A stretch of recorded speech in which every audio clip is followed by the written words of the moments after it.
الله أكبر الله أكبر لا إله إلا الله الله أكبر الله أكبر ولله الحمد الله أكبر الله أكبر لا إله إلا الله الله أكبر الله أكبر ولله الحمد الله أكبر الله أكبر لا إله إلا الله الله أكبر الله أكبر ولله الحمد الله أكبر الله أكبر لا إله إلا الله الله أكبر الله أكبر ولله الحمد الله أكبر الله أكبر لا إله إلا الله الله أكبر الله أكبر ولله الحمد الحمد لله الحمد لله على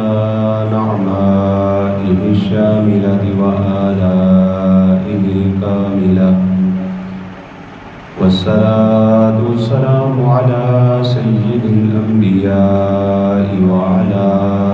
آله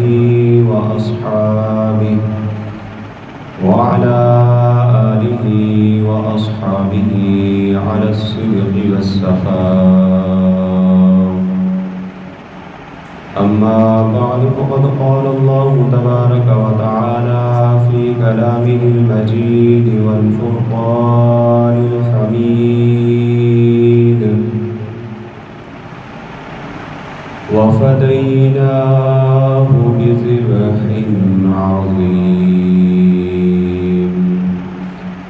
صدق الله مولانا العلي العظيم وبلغنا رسوله النبي الكريم الأمين ونحن على ذلك لمن الشاهدين والشاكرين والحمد لله رب العالمين إن الله وملائكته يصلون على النبي يا أيها الذين آمنوا صلوا عليه وسلموا تسليما اللهم صل على سيدنا ومولانا محمد وعلى آل سيدنا وأصحاب سيدنا ومولانا محمد وبارك وسلم وصل عليه الصلاة والسلام عليك يا سيدي يا رسول الله وعلى آلك وأصحابك يا سيدي يا حبيب الله الصلاة والسلام عليك يا سيدي يا رحمة للعالمين وعلى آلك وأصحابك يا خاتم النبيين مولاي صل وسلم دائما أبدا على حبيبك خير الخلق كلهم يا صاحب الجمال ويا سيد البشر من وجهك المنير لقد نكر القمر لا يمكن الثناء كما كان حقه بعد از خدا بزرگ توئی قصہ مختصر بندہ پروردگارم امت احمد نبی دوست دار چار یارم تابع اولاد علی مذہب حنفیہ دارم ملت حضرت خلیل خاک پائے غوث اعظم زیر سایہ ہر ولی بعد از حمد و ثنا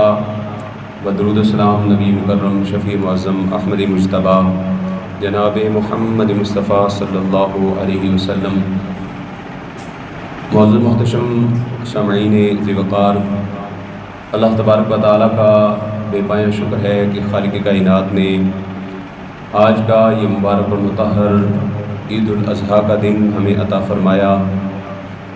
اللہ تبارک و تعالیٰ کی بارگاہ میں دعا ہے خالق کائنات آج کے مبارک دن کا صدقہ ہمیں دین و دنیا کی بلائیوں فیوز و برکات سے مستفید فرمائے۔ حضرات ذی وقار، عید الاضحیٰ، عید قربان، ہر شخص جانتا ہے کہ یہ سنت ابراہیمی ہے۔ اسی کی سنت ادا کرتے ہوئے ہر سال ان مخصوص ایام کے اندر پوری دنیا کے مسلمان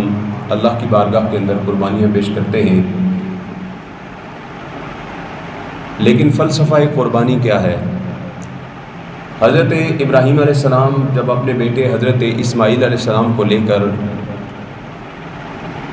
سبیر نامی پہاڑی کے قریب سے گزرے تو اس وقت اس گھاٹی میں حضرت ابراہیم علیہ السلام نے اپنے بیٹے کو مخاطب کر کے فرمایا انی ارا فی المنام انی اذبحک فانظر ماذا تری، اے بیٹے میں نے خواب میں دیکھا ہے کہ میں تجھے ذبح کر رہا ہوں، تیری گردن پر چھری چلا رہا ہوں، فانظر ماذا تری، اب غور و فکر کر کے بتا کہ اس بارے میں تیرا کیا خیال ہے۔ تو بیٹے نے بلا تردد یہ جواب دے دیا یا ابا تفعل ما تؤمر ستجدنی انشاء اللہ من الصابرین۔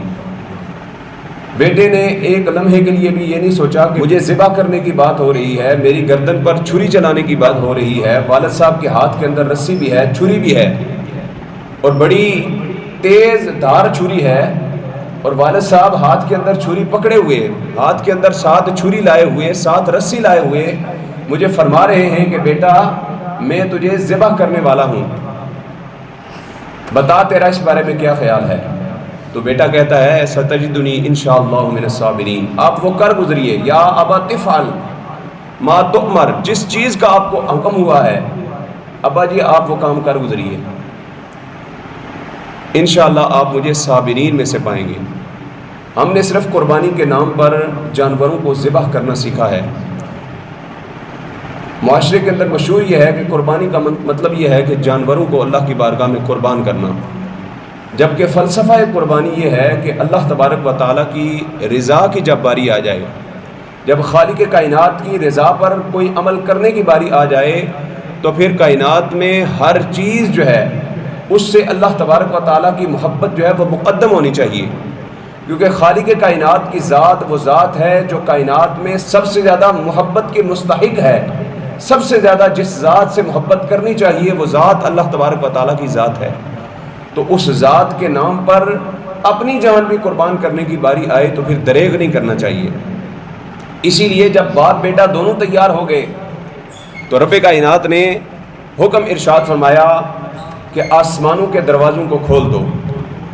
پہلے آسمان کا دروازہ بھی کھول دیا جائے، دوسرے آسمان کا دروازہ بھی کھول دیا جائے، ساتوں آسمانوں کے دروازے کھول دیے جائیں، جنتوں کے دروازے کھول دیے جائیں۔ کیوں کھولے جائیں؟ تاکہ یہ سارے فرشتے، یہ سارے حور و غلمان یہ نظارہ کر لیں، اے فرشتوں تم کہتے تھے کہ یا باری تعالیٰ انسان کو پیدا نہ کر کہ یہ انسان دنیا میں جانے کے بعد فتنہ و فساد کرے گا، اے فرشتوں دیکھو تو صحیح، تم کہتے تھے کہ انسان دنیا میں فتنہ و فساد کرے گا، دیکھو میرے نام پر باپ ذبح کرنے کے لیے تیار ہو گیا ہے، بیٹا ذبح ہونے کے لیے تیار ہو گیا۔ باپ ذبح کرنے کے لیے تیار ہے، بیٹا ہونے کو تیار ہے، یہ رب کے نام پر صرف، اور امتحان مقصود تھا، بیٹے کو ذبح کرانا مقصود نہیں تھا۔ تو ابراہیم علیہ السلام نے، روایات میں آتا ہے 70 مرتبہ چھری کو اسماعیل علیہ السلام کی گردن پر چلایا، 70 مرتبہ چھری چلاتے ہیں مگر چھری حضرت اسماعیل علیہ السلام کی گردن کا ایک ذرہ بھی نہیں کاٹتی۔ غصے کے اندر آ کر حضرت ابراہیم علیہ السلام نے چھری کو زمین پر مارا۔ ابراہیم علیہ السلام کا جلال دیکھ کر چھری رب تبارک و تعالیٰ کی بارگاہ میں عرض کرنے لگی یا باری تعالیٰ مجھے اجازت دے میں تیرے خلیل سے کلام کروں، مجھے زبان عطا فرما۔ جب چھری کو کلام کی توفیق ملی تو چھری عرض کرنے لگی اے خلیل اللہ آپ مجھ پر غضبناک کیوں ہوتے ہیں؟ فرمایا تو کاٹتی کیوں نہیں ہے؟ کیا تیری فطرت کاٹنا نہیں ہے؟ کاٹنا تیرا کام نہیں ہے؟ آخر تو کاٹ کیوں نہیں رہی اسماعیل کے گلے کو؟ وجہ کیا ہے؟ تو چھری کہنے لگی اے خلیل اللہ یہ بتائیے جب آپ کو نارے نمرود کے اندر ڈالا گیا تھا تو آگ نے آپ کو کیوں نہیں جلایا؟ تو ابراہیم علیہ السلام نے فرمایا اس لیے کیونکہ آگ کو اللہ کا حکم تھا یا نارو کونی برداً و سلام علی ابراہیم، اللہ نے حکم دیا تھا ٹھنڈی ہو جا۔ تو چھری کہنے لگی اے ابراہیم اے خلیل اللہ، اللہ تبارک و تعالیٰ نے نارے نمرود کو 1 مرتبہ حکم دیا تھا اور مجھے رب کائنات نے 70 مرتبہ حکم دیا ہے کہ اسماعیل کے گلے کو 1 ذرہ برابر بھی نقصان نہیں پہنچانا۔ 70 مرتبہ رب نے حکم دیا ہے، تو لہذا میں کیسے کاٹ سکتی ہوں؟ دیکھیں فطرت کی بات یہ ہے کہ چھری کا کام کاٹنا ہے، یہ ایک فطرتی بات ہے۔ چھری کا کام کاٹنا ہے، پانی کا کام ڈبو دینا ہے، آگ کا کام جلا دینا ہے، معدے کے اندر کوئی بھی چیز جائے تو معدے کا کام اس کو ہضم کر دینا ہے۔ سورج کی فطرت یہ ہے کہ اس نے طلوع ہونا ہے اور ڈوب جانا ہے، غروب ہو جانا ہے، لیکن ہمیں تاریخ کے صفحات کے اندر یہ بات نظر آتی ہے کہ اللہ تبارک و تعالیٰ کا جب کرم ہو جائے تو فطرتیں بھی بدل جایا کرتی ہیں۔ چھری کا کام کاٹنا ہے، لیکن جب رب کے محبوب اسماعیل علیہ السلام کی باری آ گئی، اللہ تبارک و تعالیٰ کے پیغمبر کے گلے کی باری آئی، تو 70 مرتبہ بھی اس چھری کو چلایا جاتا ہے۔ چھری کاٹنا نہیں جانتی، کاٹنا بھول جاتی ہے، چھری کاٹتی نہیں ہے۔ آگ کا کام جلانا ہے، لیکن جب خلیل اللہ کی باری آتی ہے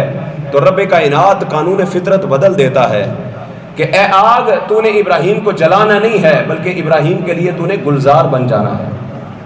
پانی کا کام ڈبو دینا ہے، جو بھی پانی کے اندر غوطہ لگائے گا، پانی کا کام ہے ڈبونا، اس نے اپنے اندر ڈبو دینا ہے ہر چیز کو۔ لیکن جب اللہ تبارک و تعالیٰ کی کلیم حضرت موسیٰ علیہ السلام کی باری آتی ہے تو وہی دریا بجائے ڈبونے کے اللہ کے حکم سے موسیٰ علیہ السلام کو دریا سے پار لگا دیتا۔ جب رب کا حکم آ جائے فطرتیں بدل جاتی ہیں۔ معدے کے اندر کوئی بھی چیز جائے، معدہ اس کو ہضم کر دیتا ہے۔ ڈاکٹر صاحب تشریف فرمائے، بعض اوقات بچہ کو اس طرح کی سخت چیز کھا لیتا ہے جس کو معدے کے اندر تبدیل کرنا معدے کا کام نہیں ہوتا، معدہ اس کو ہضم کر دیتا ہے، وہ بچوں کے جسم سے اسی طرح واپس خارج ہو جاتی ہے اگر وہ نکلنے کے قابل ہو۔ تو معدے کا کام ہے ہضم کر دینا، کوئی بھی چیز اس کے اندر جائے۔ لیکن حضرت یونس علیہ السلام کی جب باری آئی تو 40 دن تک حضرت یونس علیہ السلام مچھلی کی پیٹ کے اندر ہے، معدے کے اندر ہے، لیکن مجال ہے کہ مچھلی کا معدہ جو ہے وہ اس کو ہضم کر سکے۔ رب نے قانون قدرت بدل دیا۔ 40 دن تک مچھلی نے حضرت یونس علیہ السلام کو اپنے پیٹ، اپنے معدے کے اندر رکھا، اور 40 دن کے بعد رب کے حکم پر وہی مچھلی دریا کے کنارے پر آ کر یونس علیہ السلام کو کنارے لگا کے واپس چلی جاتی۔ سورج کا کام ہے روزانہ طلوع ہونا اور پھر غروب ہو جانا۔ کوئی مائی کا لال ایسا نہیں جس کے لیے یہ قانون قدرت بدل جائے۔ لیکن جب حضرت علی المرتضیٰ کی نماز کی باری آتی ہے تو آقا دو عالم صلی اللہ علیہ وسلم کی انگلی کا ایک اشارہ پا کر سورج واپس مقام اصل پر آ جاتا ہے۔ خلاصہ کلام کیا ہے کہ ہر چیز کی اپنی اپنی فطرت ہے، لیکن وہ رب کائنات، خالق کائنات ہے جو ہر چیز کو طاقت عطا فرمانے والا ہے۔ وہ رب کائنات جب اپنے محبوبوں کی باری آتی ہے تو قانون قدرت کو بدل دیا کرتا ہے۔ رب کائنات فطرت کے قانون کو بدل دیتا ہے۔ چھری کاٹنا بھول جاتی ہے، آگ جلانا بھول جاتی ہے، پانی ڈبونا بھول جاتا ہے، معدہ ہضم کرنا بھول جاتا ہے، اور سورج ڈوبنا بھول جاتا ہے، واپس پلٹ کر مقام اثر پر آ جایا کرتا ہے۔ اعلیٰ حضرت فرماتے ہیں سورج الٹے پاؤں پلٹے، چاند اشارے سے ہو چاک، اندھے نجدی دیکھ لے قدرت رسول اللہ کی۔ جب اللہ تبارک و تعالیٰ کی طرف سے آرڈر آ جائے تو پھر قدرت کے نظام بدل جایا کرتے ہیں، کیونکہ وہ خالق کائنات وہ ہے جڑا ڈبدے سورج چاڑن والا، بجھدے دیوے بالن والا، ڈبدے سورج چاڑن والا تے بجھدے دیوے بالن والا، جنہ دانی جگ تے کوئی انہاں نوں وی او پالن والا۔ لوکی کہندے دال نہیں گلدی، لوکی کہندے دال نہیں گلدی، میں تا پتھر گلدے ویکھے، تیری رحمت نال سونیا ربا پانی تے بندے چلدے ویکھے۔ جب رب تبارک و تعالیٰ کی طرف سے حکم آ جائے تو پھر ہر چیز کی فطرت بدل جاتی ہے۔ چھری کو 70 مرتبہ چلایا، چھری نے نہیں کاٹا۔ حضرت ابراہیم علیہ السلام نے اپنے آنکھوں پر پٹی باندھی، بیٹے کو زمین کی طرف بیٹے کی پیشانی کی ہے، بیٹے کا سر سجدے کے اندر ہے، گردن کے اوپر چھری چلی ہے، آنکھیں بند ہیں، گرگرا خٹکھٹا کٹ گیا ہے، سانس کی نالی کٹ گئی ہے، خون کے بہنے کی آواز آئی ہے۔ رب تبارک و تعالیٰ کی طرف سے ندا بلند ہوئی، قد صدقت الرؤیا، اے ابراہیم۔ رب کائنات فرماتا ہے ہم نے ابراہیم کو ندا دی، اے ابراہیم تو نے اپنے خواب سچا کر دکھایا، تو نے خواب سچا کر دکھایا۔ جب آنکھ سے پٹی کھولی تو اسماعیل علیہ السلام قریب کھڑے مسکرا رہے تھے، اور رب نے ان کی جگہ پر ایک مینڈے کو ذبح کروا دیا۔ اور یہ مینڈا کون سا تھا؟ علماء کرام نے لکھا یہ وہ مینڈا تھا جسے حضرت آدم علیہ السلام کے بیٹے حضرت قابیل نے ذبح کیا تھا، اللہ کی بارگاہ میں قربانی دی تھی، وہ اٹھا لیا گیا تھا، وہ جنت کے اندر چرتا رہا، اور وہی مینڈا حضرت اسماعیل علیہ السلام کی قربانی کی جگہ پر پیش ہوا۔ اور بعض فقہاء نے لکھا کہ یہ 40 سال تک یہ دمبا جو تھا یہ جنت کے اندر چرتا رہا، 40 سال تک اس کو جنت کے اندر پالا گیا، اس کی حفاظت کی گئی، اور 40 سال کے بعد حضرت اسماعیل علیہ السلام کی جگہ پر اس دمبے کو لا کر رکھا گیا۔ اچھا، رب کائنات کا فرمان قد صدقت الرؤیا، اے ابراہیم تو نے خواب سچ کر دکھایا۔ یہاں پر اعتراض اٹھتا ہے بھائی گردن تو کٹی کوئی نہیں، خون بہا کوئی نہیں، تو خواب سچا کیسے ہو گیا؟ قد صدقت الرؤیا، تو نے خواب سچ کر دکھایا۔ تو اس کا جواب علماء کرام نے یہ دیا ہے کہ ابراہیم علیہ السلام نے خواب کے عالم میں حضرت اسماعیل علیہ السلام کو ذبح کرتے ہوئے نہیں دیکھا تھا، بلکہ حضرت اسماعیل علیہ السلام کے گلے پر چھری کو چلاتے ہوئے دیکھا تھا کہ میں اپنے بیٹے کی گردن پر چھری چلا رہا ہوں، لہذا انہوں نے اپنا کام کر دیا، انہوں نے چھری چلا دی، اب چھری نے کاٹنا تھا، اگر چھری نے ہی نہیں کاٹا تو ان کے فعل کے اندر کوئی جو ہے وہ کمی واقع نہیں ہوئی، بلکہ ابراہیم علیہ السلام نے رب تبارک و تعالیٰ کی بارگاہ میں اپنا عمل کر دیا ہے، ذبح کر دیا ہے، اور رب کائنات نے اس کے اندر ان کو سرخروئی بھی عطا فرمائی ہے، کامیابی بھی عطا فرمائی ہے، لیکن چھری نے نہیں کاٹا۔ اس کی وجہ کیا ہے؟ کیونکہ رب کائنات کی قدرت اور مشیت یہ تھی کہ ابراہیم علیہ السلام سے نور محمدی حضرت اسماعیل کے اندر منتقل ہو گیا تھا۔ اگر حضرت اسماعیل علیہ السلام ذبح ہو جاتے تو محمد عربی صلی اللہ علیہ وسلم دنیا میں کیسے تشریف لاتے؟ تو رب کائنات نے نور محمدی کے صدقے سے حضرت اسماعیل علیہ السلام کی گردن کو کٹنے سے محفوظ فرما دیا۔ بلند آواز سے کہیں نا سبحان اللہ۔ تو رب کائنات نے حضور کے صدقے سے، بلکہ علماء کرام نے لکھا ہے کہ صرف حضرت اسماعیل علیہ السلام نہیں بلکہ حضور صلی اللہ علیہ وسلم کے جتنے بھی آبا گزرے ہیں، حضرت آدم علیہ السلام سے لے کر آدم علیہ السلام کی توبہ قبول ہوئی ہے تو نام محمد کے صدقے سے۔ نوح علیہ السلام کی کشتی جو طوفان کے اندر ہچکولے لے رہی تھی، پوری دنیا غرق ہو گئی، تباہ و برباد ہو گئی، حضرت نوح علیہ السلام کی کشتی بچی ہے تو نور محمدی کے صدقے سے بچی۔ اللہ تبارک و تعالیٰ نے اس کشتی کو کنارہ دیا ہے تو محمد عربی کے صدقے سے کنارہ دیا ہے، اور حضرت ابراہیم علیہ السلام کے اوپر نار جو گلزار بنی ہے تو وہ بھی نور محمدی کے صدقے سے بنی ہے، اور حضرت اسماعیل علیہ السلام کی گردن جو کٹنے سے بچی ہے وہ بھی نور محمدی کے صدقے سے بچی۔ اور پھر صرف حضرت اسماعیل علیہ السلام کی گردن نہیں، علامہ غلام رسول سعیدی صاحب کی مشہور زمانہ تصنیف ہے تبیان القرآن، اس کے اندر آپ نے اس آیہ مبارکہ کے تحت آپ نے یہ بات ذکر فرمائی ہے۔ آپ فرماتے ہیں صرف اسماعیل علیہ السلام کی گردن محفوظ نہیں ہوئی بلکہ قیامت تک آنے والے نوجوانوں کی، بچوں کی، اولادوں کی گردنیں محفوظ ہوئی ہیں۔ کیوں؟ کیونکہ اگر حضرت ابراہیم علیہ السلام اپنے بیٹے کی گردن پر چھری چلاتے، اس کی گردن کٹ جاتی، بیٹا ذبح ہو جاتا، تو پھر قیامت تک سنت ابراہیمی جانوروں کو ذبح کرنا نہ ہوتا، بیٹوں کو ذبح کرنا ہوتا، بیٹوں کو ذبح کرنا سنت ابراہیمی بن جاتی، پھر قیامت تک یہ اصول بنتا کہ ہر بندہ اپنے سب سے لاڈلے اور پیارے بیٹے کو اللہ کی بارگاہ میں ذبح کرے گا، یہ قانون قدرت بن جاتا۔ لیکن رب کائنات نے صرف حضرت اسماعیل علیہ السلام کی گردن کو نور محمدی کے صدقے سے محفوظ نہیں رکھا، بلکہ کائنات میں قیامت تک آنے والے ہر ایک جوان، ہر ایک بچے کو نور محمدی کے صدقے سے محفوظ فرما دیا۔ ہر ایک چیز نور محمدی کے صدقے سے، نسبت محمدی کے صدقے سے اللہ تبارک و تعالیٰ نے محفوظ فرما دی ہے۔ اس لیے ہمارا یہ عقیدہ اور نظریہ ہے، کائنات کی جتنے بھی چیزیں ہیں حضور کی نسبت سے چل رہی ہیں، اگر حضور کی نسبت نہ ہو دنیا کے اندر ہمیں زندگی نہ ملتی، اور یہی نسبت ہے جس کے صدقے سے اللہ نے ہمیں حشر میں بھی کامیابی عطا فرمانی ہے۔ اسی لیے ہم کہتے ہیں ہوں خاک مگر عالم انوار سے نسبت ہے، ہوں خاک مگر عالم انوار سے نسبت ہے، میں کچھ بھی نہیں لیکن سرکار سے نسبت ہے، میں کچھ بھی نہیں لیکن، اور میں خاک کا پتلا ہوں وہ عرش کے راہی ہے، میں خاک کا پتلا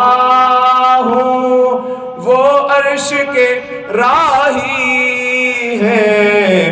میں اس پار کا باسی ہوں اس پار سے نسبت ہے، ہوں خاک مگر عالم، اور سر جھک نہیں سکتے سرے محشر بھی ہمارے، سر جھک نہیں سکتے سرے محشر بھی ہمارے،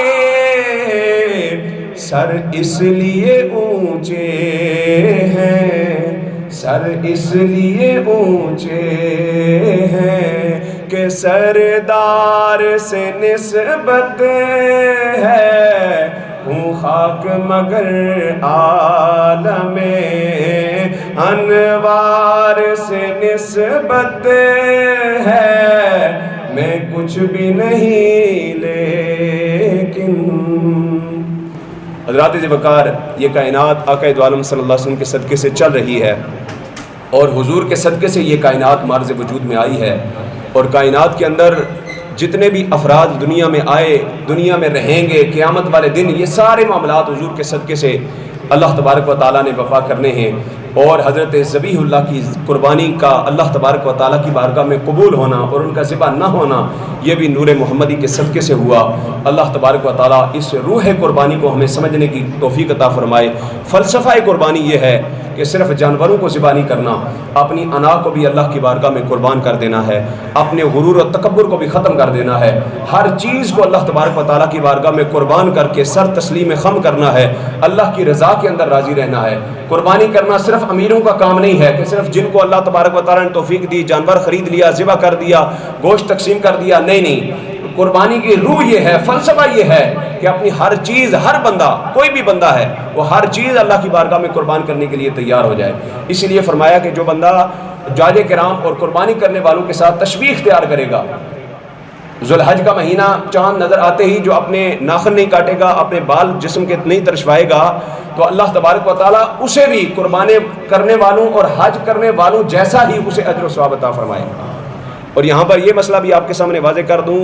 کہ جن جن احباب نے ذوالحج کا چاند نظر آتے ہی اپنے ناخن نہیں کاٹے، اپنے بال نہیں ترشوائے، وہ کب اپنے بال کاٹیں گے، کب ناخن جو ہے وہ تراشیں گے؟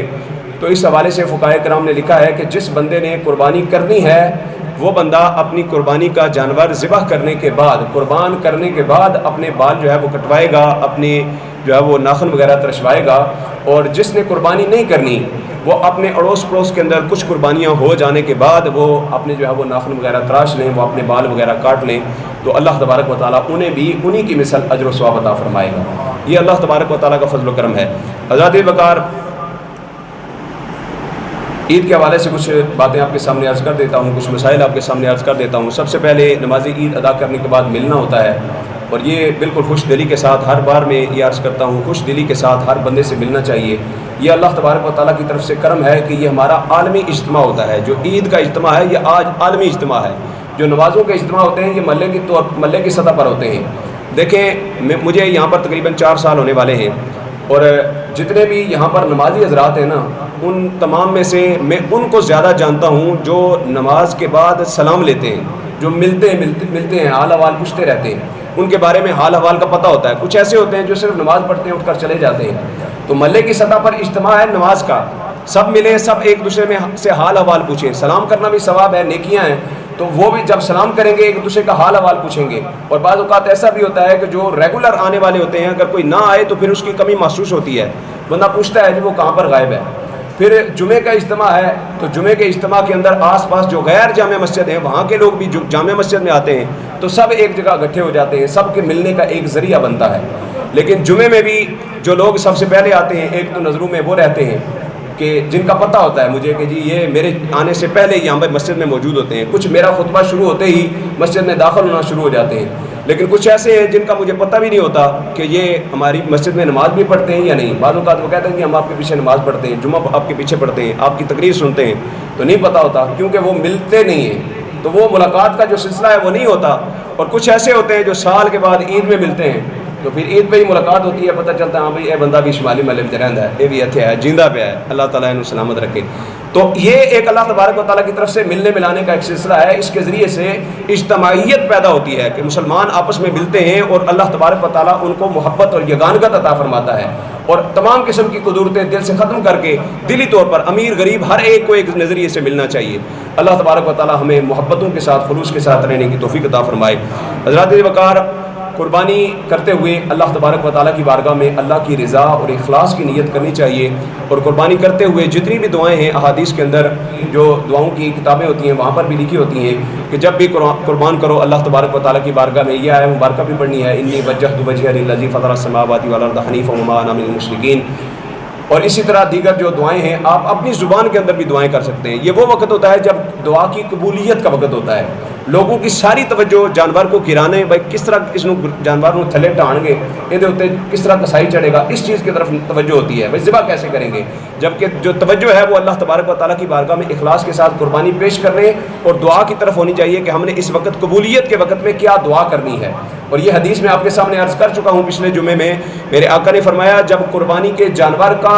پہلا قطرہ جو ہے خون کا زمین پر گرتا ہے، اس سے پہلے وہ قربانی اللہ کی بارگاہ میں قبول ہو جاتی ہے، اور پہلا قطرہ زمین پر گرتے ہی اللہ تبارک و تعالیٰ قربانی کرنے والے کے سارے گناہوں کو معاف فرما دیتا ہے۔ تو اس لیے اخلاص کے ساتھ قربانی کریں، اور قربانی کرتے ہوئے خاص کر کے یہ جو اجتماعی قربانی ہوتی ہیں وہاں پر تو بالکل بھی خیال نہیں رکھا جاتا۔ آقا عالم صلی اللہ علیہ وسلم نے فرمایا کہ دوسرے جانور کے سامنے چھری کو تیز بھی نہ کرو، دوسرے جانور کے سامنے جانور کو ذبح بھی نہ کرو، لیکن اجتماعی قربانیوں کے اندر یا جہاں پر جو ہے وہ کسائیوں نے جلدی جلدی آگے جانا ہوتا ہے، وہ جلدی جلدی جو ہے وہ ذبح کر رہے ہوتے ہیں، یہ یقین جانیے جو اسلامی شرعی طریقہ ہے نا ذبح کرنے کا، یہ ایسا بہترین طریقہ ہے کہ آج جدید سائنس بھی اس بات کی تائید کرتی ہے کہ جس طرح مسلمان اپنے جانور کو ذبح کرتے ہیں، اس ذریعے سے گوشت کے اندر سے تمام قسم کی غلاظتیں باہر آ جاتی ہیں، سارا نقصان پہنچانے والا خون جو ہے وہ جسم سے باہر نکل جاتا ہے۔ لیکن ہوتا کیا ہے، ہمارے ہاں قصاب جو ہیں وہ بکرے کو جلدی جلدی ذبح کرتے ہیں، پھر اس کی گردن جو ہے چونکہ وہ تڑپتا رہتا ہے کافی دیر تک، جب تک اس کے دماغ کے ساتھ ریڑھ کی ہڈی کا سلسلہ جو ہے وہ رہتا ہے، تو وہ کیا کرتے ہیں زور لگا کے ہڈی کو توڑنے کی کوشش کرتے ہیں، اور اس سے شدید تکلیف ہوتی ہے جانور کو۔ یاد رکھیں حضور صلی اللہ علیہ وسلم نے جو شریعت کے اندر جو 4 رگیں ہیں ان میں سے 3 رگوں کے کٹنے کا حضور صلی اللہ علیہ وسلم نے حکم فرمایا، جو خوراک کی نالی ہے، جو سانس کی نالی ہے، 2 خون کی نالیاں ہوتی ہیں،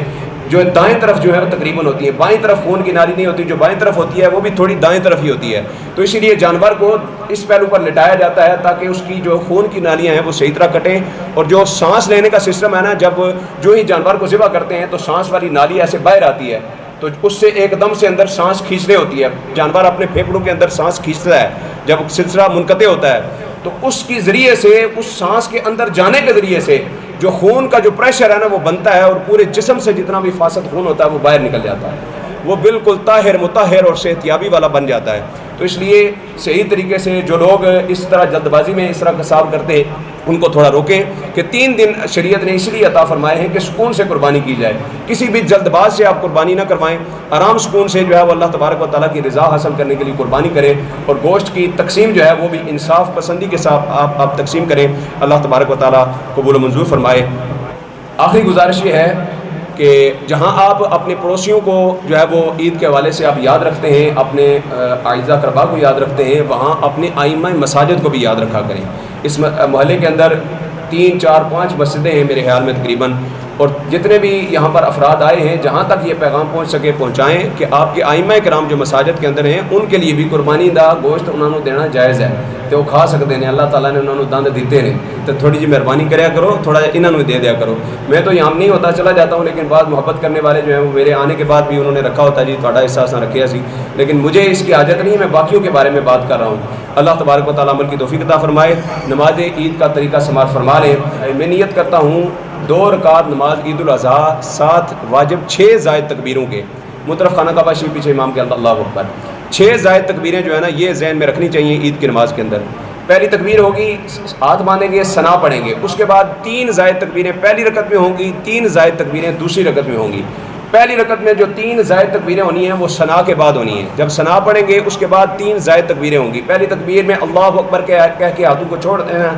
دوسری تکبیر میں اللہ اکبر کہہ کے ہاتھوں کو چھوڑ دینا ہے۔ اب تیسری تکبیر چونکہ مکمل ہوگی، اب ہاتھ باندھ دینا ہے، چھوڑنا نہیں۔ اس کے بعد قرات ہوگی، سورہ فاتحہ سورت پڑھی جائے گی۔ اس کے بعد پہلی رکعت مکمل ہوگی، دوسری رکعت کے لیے کھڑے ہوں گے تو دوسری رکعت میں پہلے قرات ہوتی ہے، سورہ فاتحہ پڑھی جائے گی، سورت پڑھی جائے گی، پھر رکوع سے پہلے جو ہیں وہ 3 زائد تکبیریں ہوں گی۔ ان تینوں تکبیروں پر کان ہاتھوں تک اٹھا کر چھوڑ دینے ہیں، اور چوتھی تکبیر پر بغیر کانوں تک ہاتھ اٹھائے سیدھا رکوع کے اندر چلے جانا ہے، اور اس طرح پھر نماز مکمل ہوگی۔ آخر میں خطبہ ہوگا اور دعا ہوگی۔ اللہ تبارک و تعالیٰ عمل کرنے کی توفیق عطا فرمائے۔